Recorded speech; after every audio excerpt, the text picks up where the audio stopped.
Sunday म्हटलं की प्रत्येकजण तयार होतं आणि आपापल्यात टाईम घालवतं. पण मला मात्र थोडीशी काळजी, कारण गाडीत बसलं की प्रत्येकाचे नखरे सुरू होतात की मला भूक लागली. मग त्यासाठी थोडीशी तयारी करून घेतली. फ्रुट्स आणि अननसाचा ज्यूस आणि नक्षचे नखरे गाडीतच कायम चालू असतात. आता म्हटलं जायचं कुठं, तर काहीच समजत नव्हतं. मग गाडी काढलीच आहे तर म्हटलं चला लोणावळ्यालाच जाऊया, कारण तेच सगळ्यात फेवरेट डेस्टिनेशन आहे. आणि आता पावसाळ्यात लोणावळा नाही पाहिला तर मग काय पाहिलं. म्हणजे त्या साईडला कुठेही जा, मस्त असे नजारेच नजारे.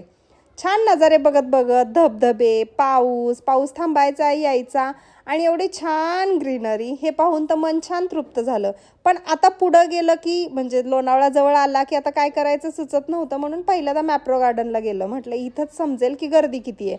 मॅप्रोतली गर्दी पाहून आम्ही विचार केला इथं थांबून उपयोग नाही, ट्रॅफिकमध्येच दिवस जाईल आणि एन्जॉय काय होणार नाही. म्हणून आम्ही दुसऱ्या ठिकाणी गेलो. आता कुठे गेलो, हा जर ब्लॉग पाहायचा असेल ना, खाली लिंक दिले, जाऊन क्लिक करा. व्हिडिओ आवडला तर लाईक करा.